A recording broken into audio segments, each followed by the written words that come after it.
Hello everyone, welcome to my classes. तो आज की क्लास में हम क्या पढ़ेंगे? आज की क्लास पढ़ेंगे हम आधुनिक भारत का इतिहास, यानी कि हम आज कुछ नया टॉपिक पढ़ेंगे। जैसे कि हमने पुरानी क्लास में बहुत कुछ पढ़ा आपका, तो आज की क्लास में हम जो भारत के इतिहास का, किसका इतिहास? भारत का इतिहास में आपका आधुनिक भारत के इतिहास के बारे में पढ़ेंगे। इसमें सबसे पहला टॉपिक आपका भारत के गवर्नर जनरल, यानी हम क्या पढ़ेंगे? भारत के गवर्नर जनरल के बारे में पढ़ेंगे। जो भारत के गवर्नर जनरल के द्वारा ही हम भारत के इतिहास को जानने की कोशिश करेंगे। तो चलिए आज एक नया टॉपिक पढ़ते हैं। आधुनिक भारत के इतिहास में आपके भारत के गवर्नर जनरल में ये भाग पहला है। ये इसके बाद ये सबसे पहला भाग, इसके बाद मैं आपको आगे बहुत अपलोड अपलोड करते जाऊंगा एक एक करके वीडियो। तो देखिए यहाँ पे क्या है, बहुत छोटे होने के कारण आप लोगों को मैं पूरा तो नहीं समझाऊंगा, लेकिन जो एक एक जो गवर्नर जनरल है उनके बारे में मैं आपको अच्छी नॉलेज, सटीक, इन्हें सीधी सीधी जनरल नॉलेज दूंगा मैं आपको। सबसे पहला है आपका रॉबर्ट क्लाइव। देखो रॉबर्ट क्लाइव बहुत ही फेमस है। देखिए रॉबर्ट क्लाइव को क्या अंग्रेजी राज्य का संस्थापक माना जाता है, क्योंकि इन्होंने ही ना जो भारतीय लोगों की कमजोरी का फायदा उठाकर अपने जो अंग्रेजों का साम्राज्य यहाँ पर ब्रिटिशों का साम्राज्य भारत में किया। तो सबसे पहले आपका रॉबर्ट क्लाइव कब से कब तक थे? ये 1557 से 60। उसके बाद इनका जो दूसरा कार्यकाल स्टार्ट हुआ आपका 1765 से 1767 के बीच में यहाँ गवर्नर जनरल के पद पे रहा। तो देखिए क्लाइव को अब क्या कहते हैं? क्लाइव को जो है ना भारत में क्या है, क्लाइव को भारत में अंग्रेजी राज्य का क्या है, संस्थापक माना जाता है। जो भारत में जो अंग्रेजों का जो मेन सत्ता कब से प्रारंभ हुआ? आपका 1757 में ना जो प्लासी का युद्ध हुआ, जिसमें क्या है, इस युद्ध में क्या है, रॉबर्ट क्लाइव की जो अहम भूमिका थी। रॉबर्ट क्लाइव के कारण ही ये युद्ध जीता गया था। कब? 1757 में प्लासी का युद्ध। ये देखिए आपका 1757 में प्लासी का युद्ध हुआ। देखो कई लोगों ने पूछा कि ये प्लासी क्या है। देखिए बिहार में एक जगह की स्थान है पलास। पलास क्यों है? देखिए वहां पे ना पलास के फूल होते हैं, जो आपका फरवरी मार्च के अप्रैल में जो फूलते हैं ना होली के समय, जो एकदम टीसू रंग का होता है। पलास फूलों के कारण ही उस जगह का नाम क्या? पलासी पड़ा। और जो प्लासी का युद्ध कब होता है? आपका 1757 में ना। जो इसके विजेता कौन है? आप अंग्रेज। किनके किनके बीच हुआ ये भी मैं आपको बताता हूँ। सिराजुद्दौला नवाब, जो नवाब सिराजुद्दौला था और अंग्रेजों के मध्य हुआ था ना। तो देखिए 1757 में प्लासी के युद्ध के बाद क्लाइव जो क्या है, अब रॉबर्ट क्लाइव क्या है? रॉबर्ट क्लाइव बंगाल का गवर्नर बना। गवर्नर बना ना। ये देखिए रॉबर्ट क्लाइव जो है ना आपका बंगाल का गवर्नर बना। कब बना? 1757 में प्लासी के युद्ध के विजेता के बाद ही आप अंग्रेजों ने क्या, रॉबर्ट क्लाइव को क्या है, बंगाल का गवर्नर बना लिया। उसके बाद वहां क्या है, 1760 यानी कौन कब तक था वो बंगाल का गवर्नर? 1760 तक बंगाल का गवर्नर था। उसके बाद उसको फिर वापस इंग्लैंड बुला लिया गया था। लेकिन जब उसके बाद फिर कौन आया आपका सेकंड जो गवर्नर? वेंसीटैट क्या बहुत ही अल्प समय के लिए गवर्नर जनरल थे। देखिए 1760 से 65, जब आपका रॉबर्ट क्लाइव चला गया तो उस समय 1760 से 1765। देखिए अब क्या, ये 5 साल तक गवर्नर कौन है आपका? वेंसीटैट। लेकिन ये अपने शासन अच्छा से न चलाने के कारण एक बार फिर से जब अंग्रेजों पर विपत्ति आई तो रॉबर्ट क्लाइव को क्या इंग्लैंड से वापस बुला लिया कि देखिए भाई यहाँ हम भारत में भारतीय लोगों से अच्छे से सत्ता संचालन हम नहीं कर पा रहे हैं। इस कारण क्या किया, रॉबर्ट क्लाइव को वापस इंग्लैंड से बुला लिया गया। तो देखिए क्लाइव जब वापस आते हैं इंग्लैंड से, कौन आता है आपका? रॉबर्ट क्लाइव इंग्लैंड से आते हैं। फिर उन्होंने कब से कब तक गवर्नर रहा? फिर बंगाल पर उन्होंने शासन किया 1765 से आपका 1767 तक। इसे कहते हैं आपका द्वितीय गवर्नर काल। मतलब ये रॉबर्ट क्लाइव का सेकंड कार्यकाल था। जैसे होता नहीं कि प्रेसिडेंट फर्स्ट कार्यकाल, सेकंड कार्यकाल, तो रॉबर्ट क्लाइव की जो अच्छे काम के कारण ही वहां के जो पार्लियामेंट ने क्या किया, वापस रॉबर्ट क्लाइव को भारत भेजा और बोला कि देखो वहां जाके देखो वहां क्या क्या चल रहा है। तो जब आते हैं रॉबर्ट क्लाइव जब आपके भारत में, तो उन्होंने उसके काल की जो प्रमुख नीति, उन्होंने आते ही क्या किया, भारतीयों पे द्वैत शासन की नीति लागू कर दी। अब ये द्वैत शासन क्या होता है भाई? द्वैत शासन भी मैं आप लोगों को काफी अच्छे समझा। देखिए ड्यूल गवर्नमेंट बोलते हैं इसको। द्वैत शासन में होता क्या है, दोहरी शासन व्यवस्था। एक तरफ तो था रॉबर्ट क्लाइव बंगाल में भी शासन कर रहा था और दूसरा वो भारत पर भी शासन कर रहा था। तो सबसे पहले क्या है, जो उन्होंने बंगाल पे शासन किया, उसके बाद जो बाकी जो एरिया पे भी शासन किया, तो वो है आपका देश शासन। मतलब ये दोहरी शासन की नीति यहाँ चल रही थी भारत में। तो उसके काल की प्रमुख नीति थी आपका द्वेष शासन की नीति है। देखिए उसके बाद आते हैं आपका जो बंगाल के नवाब, ये आपका शाह आलम, ये आपका शाह आलम हो गया। शाह आलम व अवध के नवाब, अवध के नवाब कौन थे आपके? शुजाउद्दौला। अवध के नवाब कौन थे आपका? शुजाउद्दौला से इलाहाबाद की संधि कर ली। किसने कर ली? रॉबर्ट क्लाइव ने ना इलाहाबाद की संधि कर ली। कौन से? अवध के नवाब शुजाउद्दौला और शाह आलम द्वितीय से ना, शाह आलम से व अवध के नवाब शुजाउद्दौला से इलाहाबाद की संधि की। कब की? आपका 1765 में ना। किसने की? रॉबर्ट क्लाइव ने इलाहाबाद की संधि की। उसके बाद क्या किया? शाह आलम ने बंगाल, बिहार, अब देखिए शाह आलम ने क्या किया? बंगाल हो गया, बिहार हो गया, उड़ीसा हो गया, उड़ीसा की दीवानी, उड़ीसा ये बंगाल, ये आपका बंगाल हो गया, बंगाल, बिहार, उड़ीसा की दीवानी किसको दे दी? अंग्रेजों को सौंप दी। देखो इसमें क्या, अंग्रेजों लोग को काफी बहुत ही फायदा हुआ दोहरी शासन। देखिए अब शाह आलम हुआ क्या है? शुजाउद्दौला ने क्या किया? इलाहाबाद की संधि के साथ ही उन्हें क्या है? बंगाल, बिहार, उड़ीसा की दीवानी प्राप्त की। जाओ भैया आप यहाँ अपने आप शासन करो। तो ये थी अंग्रेजों को सौंपी। फिर अंग्रेज सैनिकों का श्वेत विद्रोह। अब उसमें क्या है? जो रॉबर्ट क्लाइव के शासनकाल में अंग्रेजों ने एक श्वेत विद्रोह कर दिया, यानी आपसी में कुछ लड़ाई कर दी। उसके बाद है चौथा में आपका प्रथम आंग्ल मैसूर युद्ध पड़ा। अब देखो रॉबर्ट क्लाइव के शासनकाल में आप याद रखेंगे सबसे पहला यानी प्रथम आंग्ल मैसूर युद्ध प्रारंभ हुआ ना। प्रथम आंग्ल मैसूर युद्ध का प्रारंभ हुआ। अब देखिए देश शासन बारे में मैंने एक छोटी सी टिप्पणी की है कि द्वेष शासन होता क्या था, द्वेष शासन में किनको क्या फायदा होता था। देखिए क्लाइव ने क्या किया? अब रॉबर्ट क्लाइव ने क्या है? मीर जाफर के बाद नजमुद्दीन नौला, क्या है? नजमुद्दौला, क्या है आपका? नजमुद्दौला से बंगाल के निजामत क्या है? एक प्रकार का पट्टा, निजामत अधिकार प्राप्त किए। किसने? आपका रॉबर्ट क्लाइव ने। तथा मुगल सम्राट ये शाह आलम द्वितीय, ये यहाँ पे आ गया आपका शाह आलम द्वितीय से क्या किया? बंगाल, बिहार, उड़ीसा की क्या है? दीवानी अधिकार प्राप्त किए। अब क्या किए? क्लाइव का दीवान के रूप में राजस्व वसूली। अब देखिए रॉबर्ट क्लाइव ने क्या किया? क्लाइव के रूप में राजस्व वसूली तथा क्या है? निजामत के रूप में न्यायिक शक्तियों, ये देखिए निजामत के रूप में क्या किया इन्होंने? न्यायिक शक्तियां भी प्राप्त कर दी। किसने? आपके रॉबर्ट क्लाइव ने ना। उसके बाद इसमें क्या है? उत्तरदायित्व के बिना ही अंग्रेजों को सत्ता प्राप्त की। अब क्या है? इसमें उनको ज्यादा उत्तरदायित्व नहीं थे, इसके उत्तरदायित्व के बिना ही उन्होंने सत्ता का प्राप्त की। किनको? अंग्रेजों को ना। ये देखिए उत्तरदायित्व के बिना ही अंग्रेजों को सत्ता प्राप्त थी। ये था हमारे आपके रॉबर्ट क्लाइव के बारे में कुछ जानकारी। तो नेक्स्ट पढ़ते हैं हम। नेक्स्ट जो गवर्नर जनरल थे बंगाल है, कौन था आपका? मोस्ट इंपॉर्टेंट, बहुत ही फेमस, वारेन हेस्टिंग्स ना। वारेन हेस्टिंग्स बारे में हम कुछ पढ़े। देखो वारेन हेस्टिंग्स क्या 1772 से 85 तक था, टोटल 13 साल तक वो गवर्नर था। गवर्नर जनरल कहाँ का? बंगाल का। रॉबर्ट क्लाइव के बाद ना बंगाल का जो प्रथम गवर्नर जनरल, अब इसको कहते हैं रॉबर्ट क्लाइव तो संस्थापक थे, लेकिन कुछ किताबों में ये मानते हैं कि रॉबर्ट क्लाइव के बाद जो वारेन हेस्टिंग्स ने बंगाल के गवर्नर, तो बंगाल का प्रथम गवर्नर जनरल माना गया। बंगाल का प्रथम गवर्नर जनरल।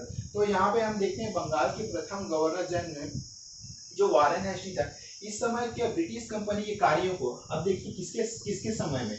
आपका वारेन हेस्टिंग्स के समय में जो आपका ब्रिटिश के कार्य, कंपनी के कार्यों, ब्रिटिश सरकार ने क्या किया? यहाँ पे ब्रिटिश सरकार ने कंपनी के कार्यों का विनियमन, यानी क्या है? कंपनी के कार्यों को चलाने के लिए क्या किया?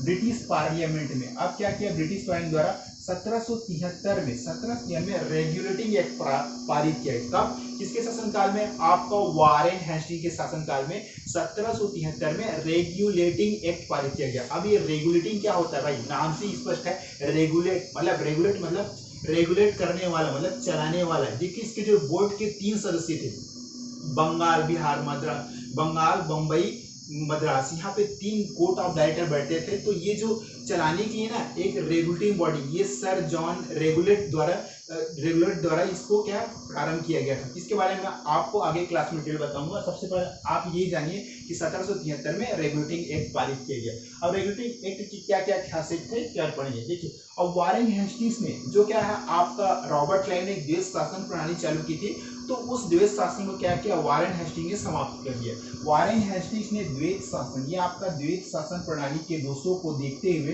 इसे समाप्त कर दिया ना, इसे समाप्त कर दिया। उसके बाद अब क्या है दूसरा में क्या है आपका, ये तो आपका पहला हो गया। उसके बाद वारेन हेस्टिंग्स ने क्या प्रत्येक जिले में क्या राजस्व वसूली हेतु क्या आपका कर राजस्व वसूली हेतु कलेक्टरों किसका स्थापना की, कलेक्टरों की नियुक्ति किसने की, वारेन हेस्टिंग्स ने। तीसरा राजधानी जो आपका टकसाल मुर्शिदाबाद, जो कहाँ था बांग्लादेश ना, आपका राजधानी क्या है आपका टकसाल, मुर्शिदाबाद से हटाकर कहाँ किया आपका कलकत्ता में स्थापित किया ना, कलकत्ता में स्थापित किया। तो इन्होंने क्या कलकत्ता को सबसे पहली राजधानी बनाई बंगाल की। उसके बाद आपका लगान वसूली के लिए, अब देखिए वारेन हेस्टिंग्स में क्या है, लगान वसूली के लिए ठेकेदारों को क्या 5 वर्ष के बंदोबस्त अधिकार दिए गए। देखिए लगान, अब उस समय लगान कर भी बहुत इंपॉर्टेंट थी, क्योंकि अंग्रेजों का जो आय का जो प्रमुख स्रोत क्या था, वो था आपका भूमि, यानी भूमि से जो लगान जो प्राप्त होता है ना वही है। तो उन्होंने क्या किया, भूमि लगान के लिए ठेकेदारों को 5 वर्ष के लिए क्या है 5 वर्ष के लिए बंदोबस्त अधिकार दिए गए, किसने, लगान वसूली के लिए ना। उसके बाद है इन्होंने क्या किया, दस्तक प्रथा समाप्त की। दस्तक एक प्रकार का प्रथा था, इसके बारे में भी डिटेल है, लेकिन अभी ज्यादा डिटेल नहीं पढ़ाऊंगा। दस्तक प्रथा समाप्त हुआ, फिर क्या किया उन्होंने, आपका दस्तक प्रथा समाप्त 1773 में क्या है, ये आपका बोर्ड ऑफ रेवेन्यू, किसकी, आपका बोर्ड ऑफ रेवेन्यू की स्थापना की। और क्या किया उसने, क्या किया आपने, ये जो वारेन हेस्टिंग्स ने क्या शाह आलम की पेंशन समाप्त कर दी है। ये यहाँ पे लिखा नहीं हो, लेकिन वारेन हेस्टिंग्स ने शाह आलम नीति की पेंशन समाप्त कर दिया। तो उसके बाद ये भारत में, अब जो वारेन हेस्टिंग्स के शासनकाल में भारत में जो आधुनिक न्याय व्यवस्था के जन्मदाता के रूप में माने जाते हैं, कौन, वारेन हेस्टिंग्स। प्रत्येक जिला में इसने क्या, सभी जिला में क्या दीवानी एवं फौजदारी अदालतों की स्थापना की, किसने की, आपकी वारेन हेस्टिंग्स ने। और कलकत्ता में क्या है, कलकत्ता में एक सुप्रीम कोर्ट की स्थापना की, जिसके पहले प्रथम जो जज कौन थे, आपका एलिजा एम्पे थे ना। तो ये कलकत्ता में सुप्रीम कोर्ट की स्थापना की। उसके बाद 1775 से 82, अब देखिए 1775 से 82 ईस्वी के आसपास प्रथम मराठा युद्ध, कब हुआ प्रथम मराठा युद्ध, 1775 से 82 में सबसे पहला प्रथम मराठा युद्ध किसके शासनकाल में हुआ। उस समय कौन थे गवर्नर जनरल, आपके वारेन हेस्टिंग्स थे ना, प्रथम आपका मराठा युद्ध। और 1722 ये आपका 1722 ये दिख रहा है आपको 1722 में क्या है, साल बाई की संधि हुई है ना सर। उसके बाद 1780 से 84 में द्वितीय क्या है मैसूर युद्ध हुआ। ये आपका 1780 से 84 में क्या है आपका द्वितीय मैसूर युद्ध हुआ ना। उसके बाद जो आपका एक प्रमुख घटना हुई वारेन हेस्टिंग्स के शासनकाल में, इन्होंने जो बनारस के महाराजा चैत सिंह के साथ दुर्व्यवहार किया, एवं जो अवध के जो बेगमों के साथ भी जो दुर्व्यवहार किया गया। इन्होंने क्या किया, कंपनी के जो फौज की बकाया राशि को वसूलने के लिए इन्होंने क्या, जो अवध के जो बेगमों के घर में जबरन घुसकर उनसे क्या जेवरातों की, हीरों की लूटपाट की एवं उनके जेवरात को लूट लिया। तो इससे उनपे क्या है इंग्लैंड में महाभियोग चलाया गया। उसके बाद महाभियोग चलाया गया। ये देखिए द्वितीय मैसूर युद्ध हुआ, बनारस के राजा चैत सिंह साथ विवाद हुआ, नंद कुमार, और इन पे एक और प्रमुख केस चला, नंद कुमार कौन थे, एक बंगाली ब्राह्मण थे। उनको इन्होंने बिना ही किसी केस के उनको फांसी की सजा सुना दी गई। तो ये नंद कुमार को फांसी दी गई।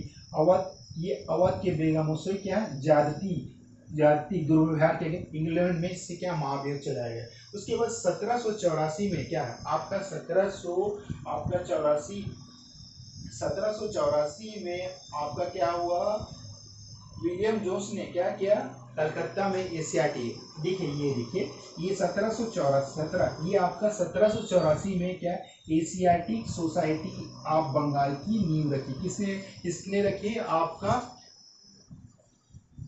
आपका वारेन हेस्टिंग्स शासनकाल में आपका 1784 में एशियाटिक सोसाइटी ऑफ बंगाल की नींव रखी। किसने, आपका विलियम जोन्स ने ना।